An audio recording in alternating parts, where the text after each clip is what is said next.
ঋষিকেশের পবিত্র গঙ্গার তীরে সন্ধ্যা নামলেই এক অন্যরকম আবহ তৈরি হয় ত্রিবেণী ঘাটে।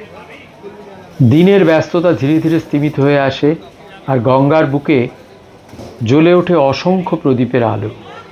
শুরু হয় সন্ধ্যার গঙ্গা আরতি। শঙ্খধ্বনি, ঘণ্টার আওয়াজ, মন্ত্রোচ্চারণে আর ভক্তির সুরে যেন চারপাশ ভরে ওঠে এক অপার্থিব অনুভূতিতে।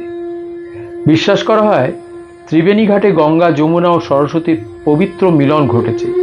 তাই এই ঘাট শুধু একটি দর্শনীয় স্থান নয়, অগণিত মানুষের কাছে এটি বিশ্বাস ও আস্থার এক পবিত্র তীর্থস্থান। পুরোহিতের হাতে প্রজ্বলিত আরতির আগুন যখন গঙ্গার দিকে নিবেদিত হয়, তখন মনে হয় এই আলো শুধু গঙ্গার জলকে নয়, আমাদের মনের অন্ধকারকেও যেন আলোকিত করছে। আর যখন ছোট ছোট প্রদীপ ভেসে যায় গঙ্গার স্রোতে, তখন চোখের সামনে তৈরি হয় এক অপূর্ব দৃশ্য। ঋষিকেশের ত্রিবেণী ঘাটের এই সন্ধ্যারতি শুধু দেখার নয়, অনুভবের। তাই কিছু মুহূর্ত ক্যামেরায় বন্দি করা যায়, কিন্তু কিছু অনুভূতি থেকে যায় হৃদয়ের গভীরে।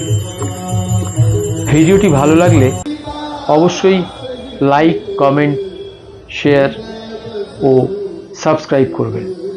ধন্যবাদ।